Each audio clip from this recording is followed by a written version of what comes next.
사도신경으로 우리의 신앙을 하나님 앞에 고백합니다.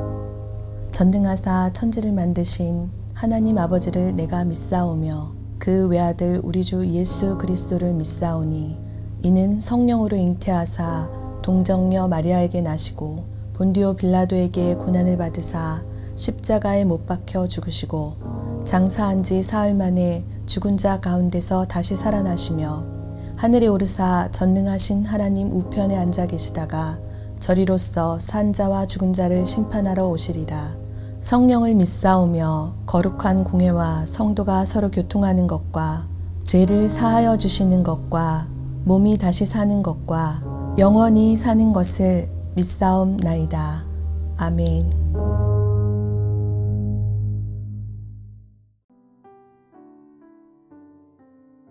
오늘의 말씀 예레미야 13장 1절에서 14절 말씀입니다. 여호와께서 이와 같이 내게 이르시되 너는 가서 배띠를 사서 내 허리에 띠고 물에 적시지 말라 하시기로 내가 여호와의 말씀대로 띠를 사서 내 허리에 띠니라. 여호와의 말씀이 다시 내게 임하여 이르시되 너는 사서 내 허리에 띈 띠를 가지고 일어나 유브라데로 가서 거기서 그것을 바위 틈에 감추라 하시기로 내가 여호와께서 내게 명령하신 대로 가서 그것을 유브라데 물가에 감추니라. 여러 날 후에 여호와께서 내게 이르시되 일어나 유브라데로 가서 내가 내게 명령하여 거기 감추게 한 띠를 가져오라 하시기로 내가 유브라데로 가서 그 감추었던 곳을 파고 띠를 가져오니 띠가 썩어서 쓸 수 없게 되었더라. 여호와의 말씀이 내게 임하니라. 이르시되 여호와께서 이와 같이 말씀하시니라. 내가 유다의 교만과 예루살렘의 큰 교만을 이같이 썩게 하리라. 이 악한 백성이 내 말 듣기를 거절하고 그 마음에 완악한 대로 행하며 다른 신들을 따라 그를 섬기며 그에게 절하니 그들이 이 띠가 쓸 수 없음같이 되리라. 여호와의 말씀이니라. 띠가 사람의 허리에 속함같이 내가 이스라엘 온 집과 유다 온 집으로 내게 속하게 하여 그들로 내 백성이 되게 하며 내 이름과 명예와 영광이 되게 하려 하였으나 그들이 듣지 아니하였느니라. 그러므로 너는 이 말로 그들에게 이르기를 이스라엘의 하나님 여호와의 말씀에 모든 가죽 부대가 포도주로 차리라 하셨다 하라.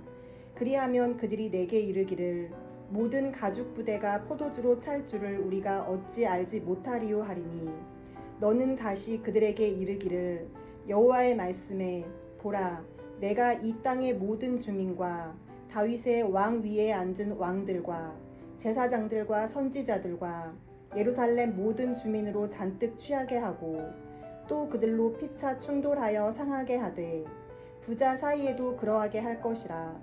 내가 그들을 불쌍히 여기지 아니하며 사랑하지 아니하며 아끼지 아니하고 멸하리라 하셨다 하라. 여호와의 말씀이니라. 여러분, 잠언 29장 18절에 이런 말씀이 있습니다. 묵시가 없으면 백성이 방자에 행하거니와 율법을 지키는 자는 복이 있느니라. 아멘. 아무리 많은 말씀이 있어도 그 말씀을 제대로 알게 하는 자가 없으면 사람들은 자기 마음에 좋은 대로 행하게 된다라는 말씀이죠. 이처럼 말씀을 가르치는 선생의 역할이 중요한 것이고 하나님의 교회에서 직분자로 세움을 받은 자에게 중요한 것은 하나님의 말씀을 바르게 알고 가르치는 것입니다. 왜냐하면 말씀을 바로 알고 행할 때 거기에서 복이 넘치게 되기 때문이죠. 이와 마찬가지로 이스라엘 백성들은 하나님의 말씀에 따라 순종하고 잘 양육했을 때에는 자신의 소견대로 행하지 않고 또 여호와의 성민으로서 하나님이 주신 복을 누리며 살아갈 수가 있었습니다. 그런데 이 백성들이 이방인의 신들을 섬기고 또 하나님의 말씀을 제대로 아는 자들이 점점 사라지게 되자 이들의 신앙은 걷잡을 수 없이 변질되어 갔습니다. 하나님의 백성이라는 이름이 너무나 부끄러울 정도로 이들은 타락의 길로 걸어가게 되었던 것이죠. 그래서 하나님께서는 유다 백성을 향하여 심판의 메시지로 이 허리띠와 깨어진 술병의 비유로 말씀하고 있는 것입니다. 우리 다 같이 1절의 말씀을 보도록 하겠습니다. 제가 읽겠습니다. 여호와께서 이와 같이 내게 이르시되 너는 가서 뱃띠를 사서 내 허리에 띠고 물에 적시지 말라 하시기로. 아멘. 하나님께서는 예레미야에게 뱃띠를 사서 허리에 띠고 물에 적시는 일이 없게 하라고 지시하십니다. 이것은 유다 백성이 처음에 하나님의 선택하심을 입은 새로운 족속이요 물에 젖지도 않는 깨끗한 언약 백성이었다라는 것입니다. 하지만 하나님의 선민 백성이라고 그릇된 이 우월의식의 생각의 영적 지도자들로부터 나라 전체가 큰 교만에 빠져 그분의 뜻과 상반된 길로 가게 됩니다. 그래서 하나님의 사랑의 손길보다는 그 큰 교만으로 허리띠를 찬 그것을 이제는 썩게 하실 것이다 라고 말씀하고 있는 것이죠. 여러분, 그들의 큰 교만으로 인하여 하나님께서는 큰 교만은 무너져 땅바닥에 떨어지게 될 것이다 라고 선포하고 계십니다. 그 결과 여러분 어떻게 됩니까? 그들이 이방 나라 바벨론의 침략을 받아 포로로 잡혀가게 되는 것이죠. 하나님은 사랑과 애정으로 이끌었던 이스라엘을 허리띠처럼 붙잡고 있었는데 이제는 그 손길을 거두겠다라고 말씀하고 있는 것이죠. 왜냐하면 이 언약 백성이 하나님의 말씀을 듣기를 거절했기 때문입니다. 뿐만 아니라 자신의 이 완악한 마음을 따라 행하면서 다른 신들을 쫓아가 그들을 섬기며 경배했기 때문이죠. 전에는 하나님께서 허리띠가 사람 허리에 단단히 동여매듯이 이스라엘 온 집은 하나님께 단단히 붙어 있었습니다. 그러나 이스라엘 백성들이 참 주인 되시는 하나님의 말씀을 듣지 않고 하나님이 아닌 우상을 섬기는 탓에 그들은 썩은 허리띠처럼 쓸모없는 존재가 되었고 멸망의 길로 걸어가게 되었던 것입니다. 이들은 하나님께 부르신 그 목적을 잃어버렸기 때문에 썩은 허리띠가 되었던 것이죠.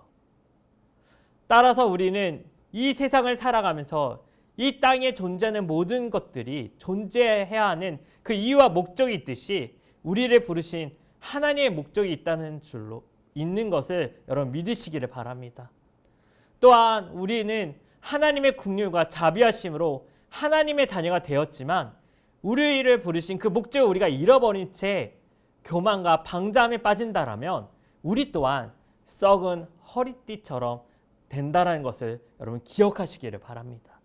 그렇게 우리는 하나님의 부르신 목적에 따라 순종하는 삶을 살아 하나님이 주신 그 복을 우리가 누려야 될 줄로 믿습니다.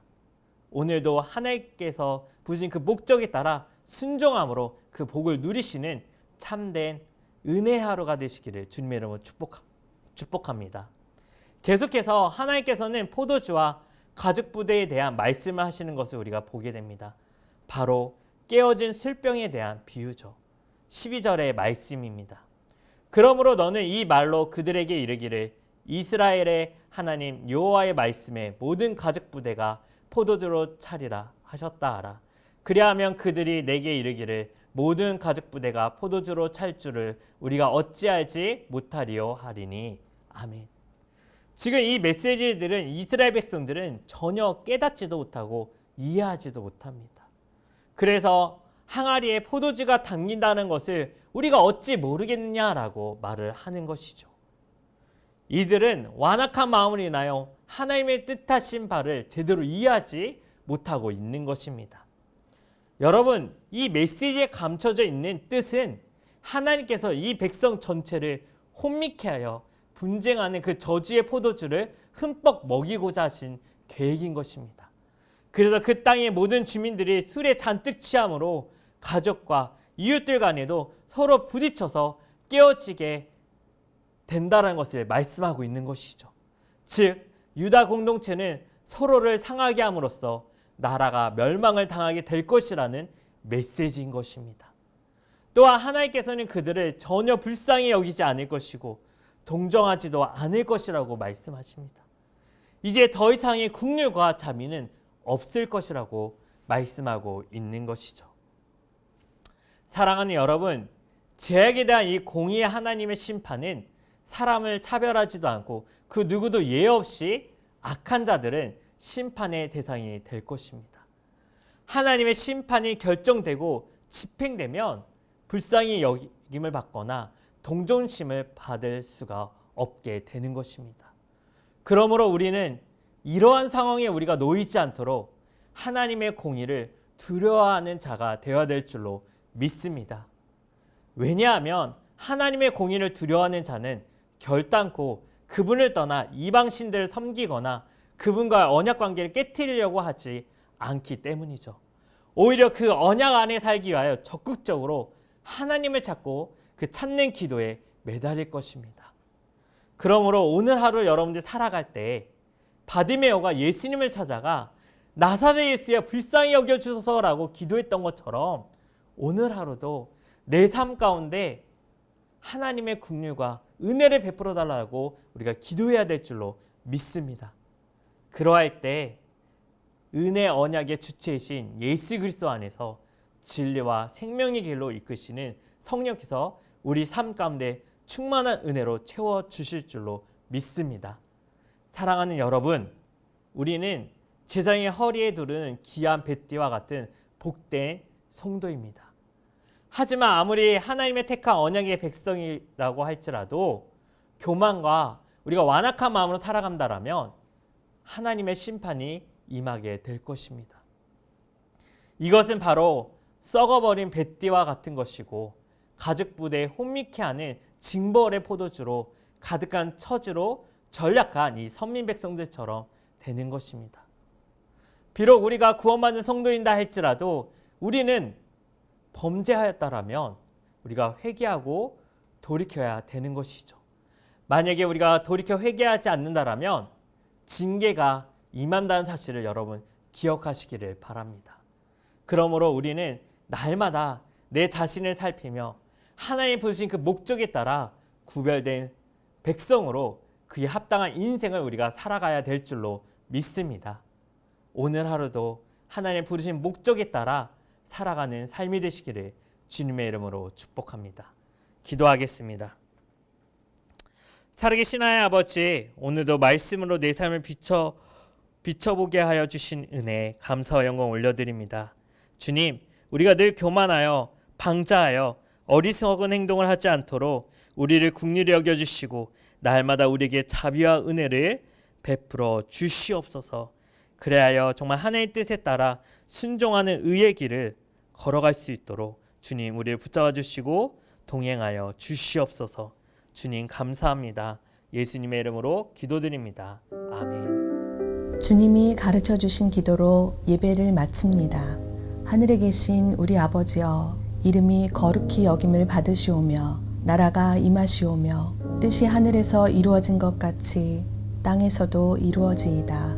오늘 우리에게 일용할 양식을 주시옵고 우리가 우리에게 죄 지은 자를 사하여 준 것 같이 우리 죄를 사하여 주시옵고 우리를 시험에 들게 하지 마시옵고 다만 악에서 구하옵소서. 나라와 권세와 영광이 아버지께 영원히 있사옵나이다. 아멘.